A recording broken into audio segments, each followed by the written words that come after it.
Monica. It's really great to be back here after a few years. I'm happy to share some of the work we've been doing and to learn about all the advances that have occurred since my last visit to this meeting. So I wanted to talk to you today a little bit about typical and atypical brain development, especially about development of brain connectivity and what we've learned about hemispherectomy from some of our recent work.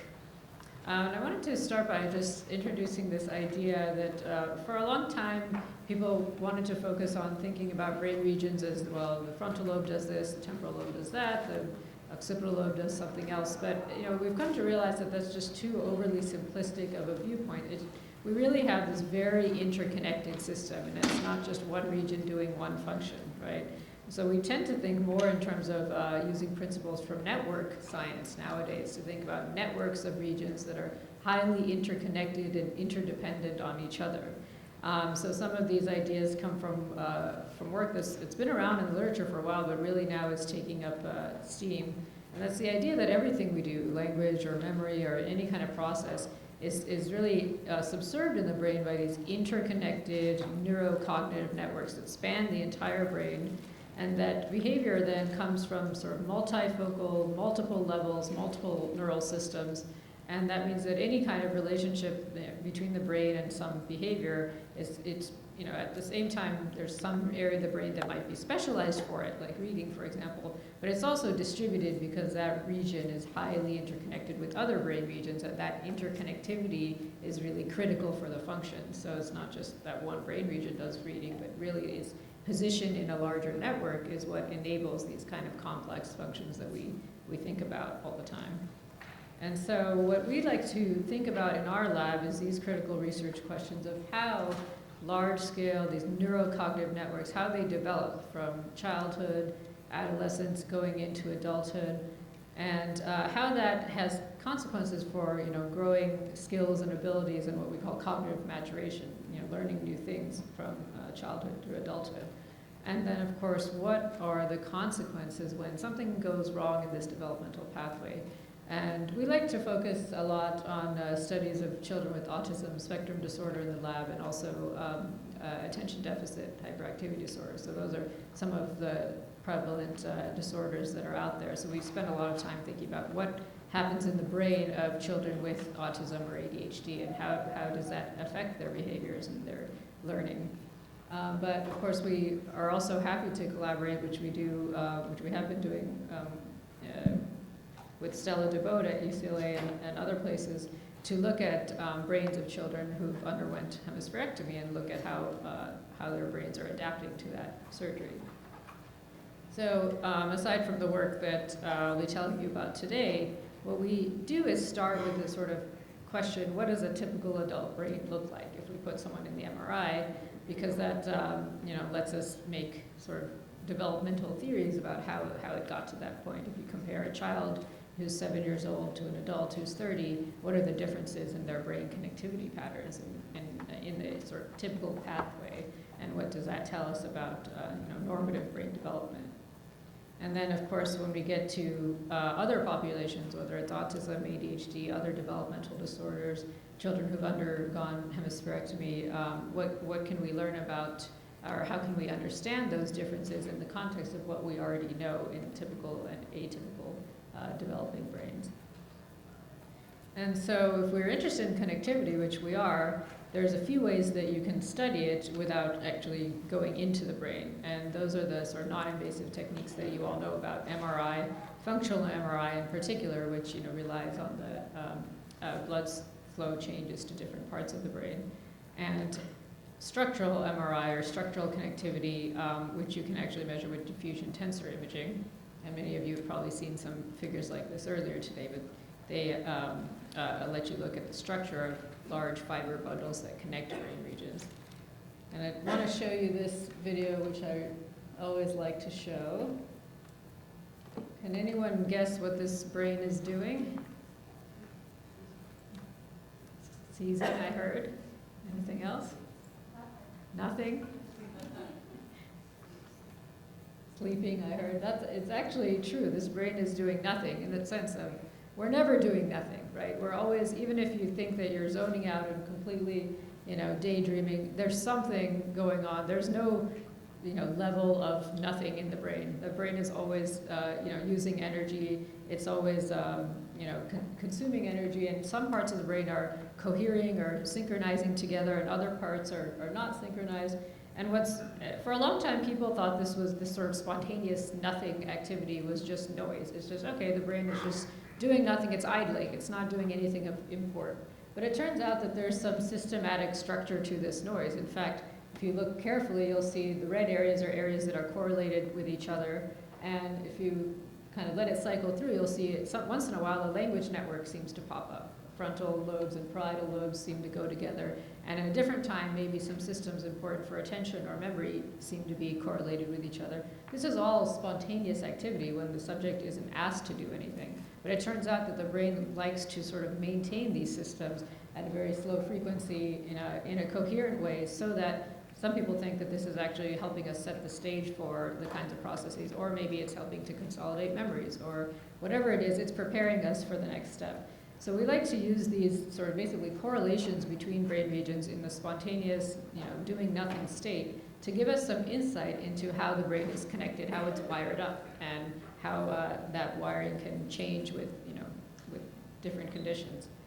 And the sort of more static part of it is the structural connections, right? So those were sort of moment-to-moment variations in connectivity that happen as correlations between brain regions. But underneath it all, there's this sort of skeleton or the fibers that connect areas to each other. And we can infer the existence of these structural connections just by the fact that water diffusion is actually restricted in parts of the brain where there's a lot of pathways going in one direction. Like if you have like electrical wiring that's all going in one direction, the water molecules can only flow in one particular way because of that restriction. So basically we can guess at the existence of these large fiber bundles because of this property. So we like to use those two tools and some others to understand connectivity in a typically developing brain. And just to give you some background, we've seen over the years that, as you might expect, connectivity changes with development. So if you look at kids and adults, for example, and you look at sort of the anterior and posterior parts of the brain and the correlation between those, they change between childhood and adulthood, so that adults actually have a stronger connectivity between the anterior and posterior parts as compared with children. And that structural connectivity, these sort of blue things are representing fiber bundles. You can see there's more of them in the adult brain than the child brain. As you might expect, things are getting more connected, more wired up. And these relationships also are changing with age. So the structure and function seems to be very highly correlated in the intact adult brain, so that they're telling you the same story. But in childhood, those structural and functional connections are still kind of forming, and they're not sort of telling you the same, giving you the same picture. And this is just another study that shows the same concept using different networks, but showing that in children compared to adults, the fiber density and the functional connectivity is lower, and this changes across the lifespan. So these are sort of what typical brains do. They strengthen in some areas. At the same time, they also weaken their connections in other areas that I'm not showing here. But then again, what happens when we have a case where there's something that's not along the typical trajectory? So in some of our earlier works, we looked at these relationships between functional and structural circuit changes after conditions. For example, here there's a patient who had a hemispherotomy.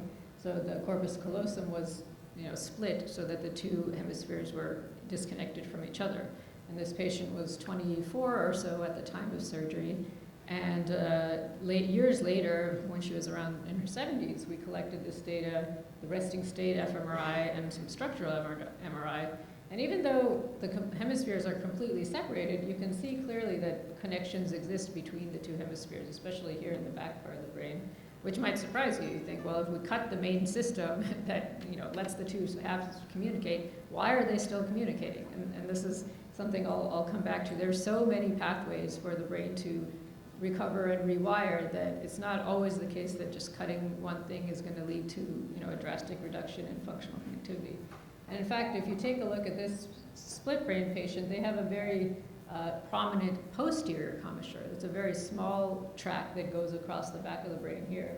And if you look at the fibers that go through there, they're pretty intact. So it means there are some connections, between the left and the right hemispheres. We cut the major ones, but the ones that are left still appear to be doing something.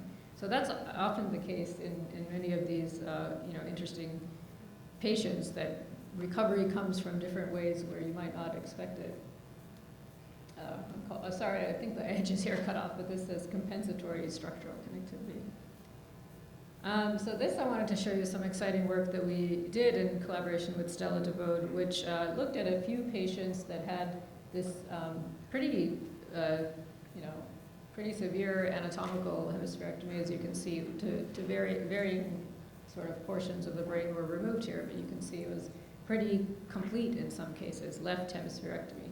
So this question of how do things change, both functional connections and structural connections, after a surgery in this case, we tried to use the tools that I've been telling you about to get at this question. And Anna Ivanova just published this paper in a journal called Brain Structure and Function. So I can send you the whole PDF if you want to read all the details. I'll give you my email address at the end, so please feel free to email me. So Anna was an undergraduate student in my lab at the University of Miami for 3 years. She published this paper as part of her work with us as a first author, and she's now starting grad school at MIT, and she'll be studying language circuits in the brain for her PhD work. So very excited to see what she ends up doing in the future. And for a little bit of background, we know from our previous work and other groups' work that you can find connectivity within these language networks, even in the resting state. Even if you don't ask people to actively do the task, their brains are still going to cycle through some of these networks very spontaneously. And these networks tend to involve the inferior frontal gyrus here on the left hemisphere, and the parietal lobes and the temporal lobes, as you can see here, what people often call Brodmann area, 44 and 45. And a lot of the work that has been going on in cognitive neuroscience sort of maps the connections between these areas and how we think that certain parts of the frontal lobe are connected to certain parts of the parietal lobe and whatnot. And all of these circuits we think are really critical in the intact brain, in the intact left hemisphere of the brain, for producing language in the human. And this is, actually I'll skip this, it's not as important, but as you can also imagine, a lot of people have studied individuals with left hemisphere injury or hemispherectomy to see what their brains are doing when their left hemisphere can't do the tasks that they are supposed to be doing. So in this case, you have a series of fluency and language production tasks. And in a sort of typical adult brain, you'll see there's more kind of left hemisphere activation while doing these tasks and sort of not so much on the right. But in this patient, if they don't really have a left hemisphere to rely on, this patient ends up using the right hemisphere as much as it can be used in order to accomplish the same task. So this is one of the ways that sort of recovery can happen. And this is just another example. Even if you're using sort of the right hemisphere instead of the left, it's not always the exact same regions that you would expect to see. So in these patients, the actual areas of the brain that are used are sort of more posterior than the areas in the control group, which are the yellow dots here. So the patient group ends up using a slightly more posterior part of the brain to accomplish the task of I think it was reading in here in this paper. So in our own, how am I doing time? Okay, in our own data here, this is a comparison group to look at what happens to connectivity of this sort of Broca's left frontal region in the control brain, and of course it's connected to temporal and parietal areas as one would expect. And if you look at the right hemisphere in the control, you also have a little bit of temporoparietal connectivity. So there is right hemisphere sort of network that's a homologue of the left hemisphere, even though it doesn't look exactly the same as the one you see in the left hemisphere. This is just in sort of control group patients, individuals. Now, if you look again at these 4 children who had hemispherectomy, this is again the control at the top and the 4 different children here. You can see varying degrees of connectivity there. So some patients tend to have almost a full sort of temporoparietal, the whole network. Others have very little connectivity. Some are intermediate. So every patient is different, right? Every brain is different. And each of these individuals have varying degrees of recovery in terms of reading and language, as you would expect. So what we just sort of tentatively say is that these patterns of functional connectivity of the right hemisphere, language network, is partially preserved in the patients who underwent left hemispherectomy. So it's not all exactly the same as the left, and it's not entirely there, but there's parts of it that you can see still remain and possibly are related to the recovery of function. And there's so much variability in this. This is just to illustrate that. So these are 1, 2, 3, 4 patients in different colors. And it's just showing you the strength of the connectivity between the right frontal lobe and other regions here. This is frontal, parietal, superior temporal. And you can see by the dots that there's a lot of variability. Every subject seems to be different. The box represents the control group, and the dots are where the patients fall within the connectivity does. So it's sort of all over the place, as one might expect. And just another quick look at these data. This is from 5 subjects. And I'm showing the sort of circling the parts of the brain, the parietal and temporal areas that we think are highly connected to the frontal lobes in the right hemisphere. And I'm also showing you this, which is the age at surgery for each child, and then the age at which we collected, or someone, sorry, not we, the other group that we're collaborating with did all the hard work, and we're just analyzing the data. But basically, you can see that we have no control over this, when the surgeons decide to operate, when the MRI data are collected, and there's great differences. But for the one, this particular patient who had a pretty good recovered connectivity in the right hemisphere, surgery age 9, scanning happened at age 21, that was the particular individual who had the highest vocabulary and comprehension scores. So it's not sort of one-to-one, like this one had good connectivity, but not as great recovery. So it's almost like there's some indication that seeing the intact connectivity gives us a clue that that individual will have good recovery in terms of function, but it's not necessarily always so straightforward. So this patient, obviously is one case of less connectivity, but in this case, the one with the highest one was this individual here. And you might not necessarily be able to know that just from looking at the brain. But it's nice to try to map on some of these connectivity values to what actually happens in terms of outcomes in the end, functional outcomes. And we did what we could to try to map that here. So basically, I want to give lots of time to our next speaker, who will be talking more about reading specifically. But from this data, I wanted to just give you the take-home message that the right hemisphere language networks can be detected in some of the patients we looked at who have undergone left hemispherectomy. So right hemisphere networks that we think underlie language processing, we can get some sense that they're there. And these right hemisphere networks may be responsible for some of the preserved capacities of language that you see in terms of recovery in certain individuals. So if we, hopefully the idea is get more data, so, longer term follow-up, more data from more patients, so we can see really where these individual differences come from and chart them in a more systematic way. But I'm thinking that, the kind of data or the resting state and DTI data that I've been talking about, they can be useful for a lot of things. I mean, perhaps eventually we'll work with, surgeons to think about more, how do you determine an optimal age of surgery? Is there a way to determine that using some of the imaging data? Can we track recovery of function and how those circuits sort of redevelop or reemerge post-surgery in ways that help with recovery? Can we predict whether any particular intervention will do better or do poorly if we know something about the brain changes that occur alongside interventions? And what about other functions that we, not just language, motor, or other kinds of sensory motor processes, or higher cognitive language and other processes? What else can we track using some of these tools? So I'm hoping that this will encourage anyone who has access to do so to keep collecting MR data at various time points so that we have a better sense of how these things unfold. Maybe early on in life, during onset, after hemispherectomy, during the course of intervention, during recovery, what does the brain look like? As someone mentioned in earlier session, we just don't know because no one is really collecting these data at several points to see what changes are occurring in the brain. This is the paper, and like I said, if you want to go ahead and email me, I'll put my email on the last slide. I'm happy to send it to those who want to get more into the details of the analyses that I mentioned. And this work is done at the University of Miami, mostly by Anna Ivanova, who's now moved on to MIT, and colleagues at UCLA, Stella DeBode, who kindly provided the data.